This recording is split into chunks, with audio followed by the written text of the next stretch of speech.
तीन बहनों की लालची भाभी। करिश्मा, रेशमा और मनीषा तीन बहनें हैं। उनका एक भाई भी है, मयंक। मयंक अपनी बहनों को बहुत प्यार करता है, लेकिन मयंक की पत्नी सविता इस मामले में मयंक से बिल्कुल ही अलग है। वो अपनी ननदों का जितना बुरा कर सकती है उतना बुरा करती ही रहती है और अपनी ननदों पर हुक्म भी चलाती है। करिश्मा, करिश्मा, तुमने अभी तक नाश्ता नहीं बनाया? तुम्हारे भैया को ऑफिस जाने में देर हो रही है। हाँ भाभी, बस अभी बनाती हूँ। करिश्मा, तुम ये ढीलापन छोड़ दो। कल को पराये घर जाना है। वहाँ अगर तुम इस तरह से काम करोगी तो लोग क्या कहेंगे कि माँ ने और भाभी ने कुछ सिखाया नहीं। और तुम्हारी दोनों बहनें कहाँ हैं? रेशमा मार्केट गई है और मनीषा सो रही है। क्या? सुबह के 8 बज रहे हैं और ये महारानी अभी भी सो रही है? ये कहते हुए सविता अपनी सास दुर्गा देवी के पास जाती है। माँ जी, देख रही हो अपनी बेटियों के तौर तरीके? क्या हुआ बहू, सुबह सुबह क्या कर दिया मेरी बेटियों ने? अरे एक तो अभी अभी उठकर किचन में गई है, दूसरी सुबह सुबह बाहर चली गई और तीसरी अभी तक सो रही है।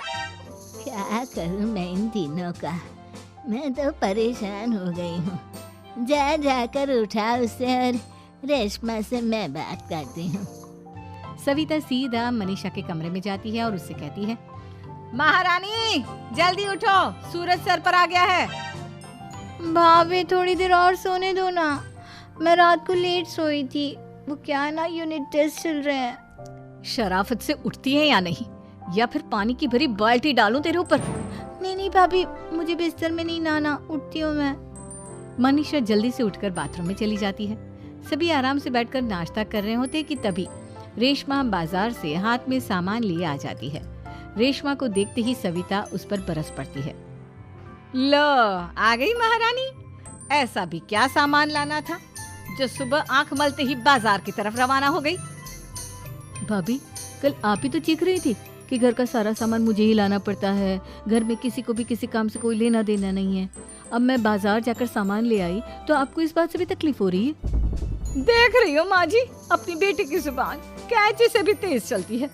और मयंक, आप तो कुछ कहेंगे नहीं अपनी लाडली बहन को? रेशमा, अपनी भाभी से ऐसे बात नहीं करते। चलो माफी मांगो। भैया, मैं क्यों माफी मांगू? आप भाभी से बोलिए ना कि हम पर कम हुक्म चलाया करे। हम इस घर की बेटियां हैं और आपकी पत्नी की ननद है, नौकरानी नहीं। लो कर लो बात। इनकी भलाई के लिए कुछ भी बोलो तो इन्हें बुरा लग जाता है। इस घर में यही इज्जत है मेरी। देख लो माँ जी, आपकी बेटी किस लहजे में मुझसे बात कर रही है। सविता वहाँ से चली जाती है। मयंक को बहुत गुस्सा आता है, वो भी वहाँ से चला जाता है। फिर करिश्मा रेशमा को समझाती है। रेशमा, तुम्हें भाभी से माफी मांग लेनी चाहिए थी ना। लेकिन दीदी, मैंने कुछ किया ही नहीं, तो मैं माफी क्यों मांगू? हाँ करिश्मा दीदी, रेशमा दीदी जैसे ही घर में आई भाभी ही उन पर चिल्ला रही थी। हाँ, मैं मानती हूँ कि गलती भाभी की थी। मैं तो इसलिए बोल रही हूँ कि भाभी ने माँ को तो पूरी तरह अपने वश में कर लिया है। वो हमारी बात सुनती ही नहीं। मयंक भैया हमारे लिए हमेशा खड़े रहते हैं, इसलिए उनकी बात का मान तो तुम्हें रखना चाहिए था ना। कोई फायदा नहीं दीदी, कुछ दिनों की बात और है, भाभी उन्हें भी हमारे खिलाफ भड़का देंगी। फिर वो भी माँ की तरह हमारी किसी बात का विश्वास नहीं करेंगे। इसी तरह सविता अपनी तीनों ननदों को किसी न किसी बात पर परेशान करती रहती थी। एक दिन मयंक अपनी तीनों बहनों के लिए गिफ्ट लाया। क्या रेशमा, ये तुम्हारे लिए हार का सेट। रेशमा, तुम्हारे लिए सुंदर सी ड्रेस। और मनीषा, तुम्हें किताबें पसंद है ना, तुम्हारे लिए किताबें लाया हूँ। थैंक यू भैया। थैंक यू भैया। थैंक यू भैया। करिश्मा, तुम्हारा नेकलेस कितना सुंदर है, ये भैया कहाँ से ले आए होंगे? मैंने भैया को 3 दिन पहले फोन पर ये डिजाइन दिखाया था और आज भैया ये ले आए। सविता तो अपनी ननदों के गिफ्ट्स देखकर जल गई और करिश्मा का नेकलेस तो उसे भी बहुत पसंद आया था। अपनी बहनों के लिए कितना अच्छा नेकलेस लेकर आए हैं, मुझे कभी कोई गिफ्ट नहीं दिया। मैं आज ही ये हार चुरा लूंगी। रात में सविता करिश्मा का हार चुरा लेती है और इसी तरह उसे अपनी ननदों की जो भी चीज अच्छी लगती वो उसे मांगती नहीं, बल्कि रात के अंधेरे में चुरा लेती। इसी तरह दिन बीतते गए और सविता ने मयंक के दिल में भी उसकी बहनों के लिए नफरत पैदा कर दी। एक दिन मयंक ने करिश्मा और रेशमा के लिए रिश्ता देखा और ये बात उसने घर में सबको बताई। माँ, करिश्मा और रेशमा के लिए बहुत अच्छा रिश्ता आया है, वो लोग कल इन्हें देखने आ रहे हैं। आप और सविता मिलकर सारी तैयारी कर लेना। ये सुनकर करिश्मा और रेशमा खुश हो जाती हैं, लेकिन सविता सोचती है, अगर इन दोनों बहनों की शादी हो गई तो घर और बाहर का काम कौन करेगा? मनीषा तो एक नंबर की कामचोर है, उससे तो किसी बात की उम्मीद लगाना ही बेकार है। मुझे इस शादी को रोकना होगा। अगले दिन सभी लड़के वालों के स्वागत की तैयारी करने में लगे होते हैं। तभी मयंक अपनी बहनों से आकर कहता है, तैयार हो गई तुम दोनों? देखो दोनों लड़के बहुत अच्छे हैं, मैं कोई कसर नहीं छोड़ना चाहता, इसलिए तुम उनके सामने अच्छे से बिहेव करना और अपनी भाभी से लड़ने मत लग जाना। करिश्मा, तुम वो नेकलेस पहन लो ना जो मैं तुम्हारे लिए लाया था। भैया मैं बहुत देर से वो नेकलेस ढूंढ रही हूँ, लेकिन मुझे मिल ही नहीं रहा। क्या तुमने नेकलेस खो दिया? तुम्हें पता भी है वो कितना महंगा था? तुम कोई काम ढंग से नहीं कर सकती। मयंक गुस्से में वहां से चला जाता है। थोड़ी देर बाद लड़के वाले भी आ जाते हैं। वो दोनों बहनों को पसंद कर लेते हैं और रिश्ता पक्का हो जाता है। लेकिन सविता के दिमाग में तो कुछ और ही खिचड़ी पक रही थी। वो पंडित जी के पास करिश्मा की कुंडली लेकर जाती है और उन्हें पैसे देकर करिश्मा की कुंडली बदलवा देती है। जब लड़के वालों के पास करिश्मा की कुंडली जाती है तो वो दुर्गा को फोन करते हैं।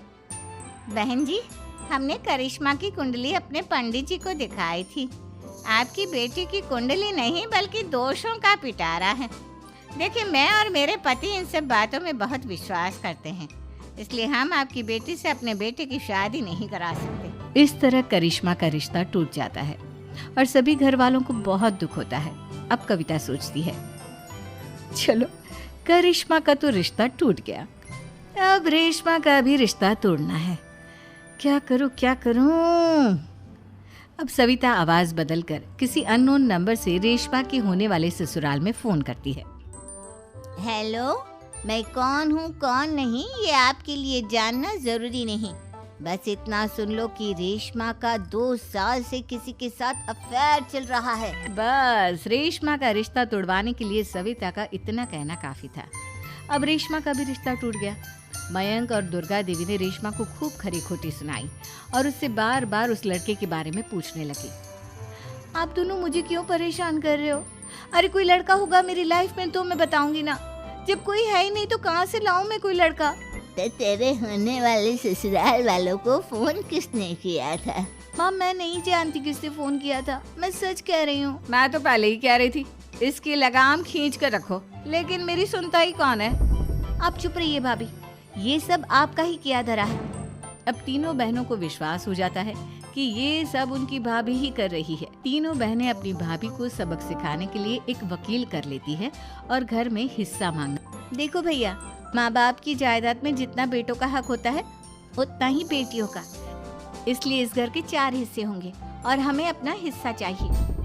मैंने तुम्हारे लिए क्या क्या नहीं किया और तुम इस घर में हिस्सा मांग रही हो? भैया, आप और माँ हम बहनों की कोई बात नहीं सुनते हो और भाभी हमारी शादी नहीं होने देगी क्योंकि उन्हें लगता है कि आप हमारी शादी में ज्यादा पैसा लगाओगे और उन्हें हम जैसी फ्री की नौकरानी कहाँ मिलेगी। तो हम भाभी के साथ तो रह नहीं सकते, हम बहनों को अपना हिस्सा चाहिए। अरे तुम्हें शर्म आनी चाहिए अपने भाभी पर ऐसा इल्जाम लगाते हुए। वो तुम्हारे बारे में कितना सोचती है। हाँ माँ, भाभी हमारे बारे में बहुत सोचती है। दिन रात बस यही सोचती रहती है कि किस तरह से अपनी तीनों ननदों को परेशान करूं और कभी मुझे पढ़ने भी नहीं देती। दोनों बहनों का रिश्ता भी तो इन्होंने ही तोड़वाया है और रात में हमारे कमरे में आकर हमारी चीजें भी चुराती हैं। इसी तरह सविता की तीनों ननदें अपनी बात पर अड़ी रही। अब कोर्ट में तारीख भी शुरू हो गई। जब सविता को लगा कि उसकी तीनों ननद इतनी आसानी से नहीं मानने वाली, तो उसने अपने पति और सास को सारी सच्चाई बता दी और अपनी तीनों ननद से माफी मांगी। मयंक और दुर्गा को भी अपनी गलती का एहसास हो गया। अब सविता खुद करिश्मा और रेशमा के लिए अच्छा रिश्ता ढूंढती है और उनकी शादी करवाती है।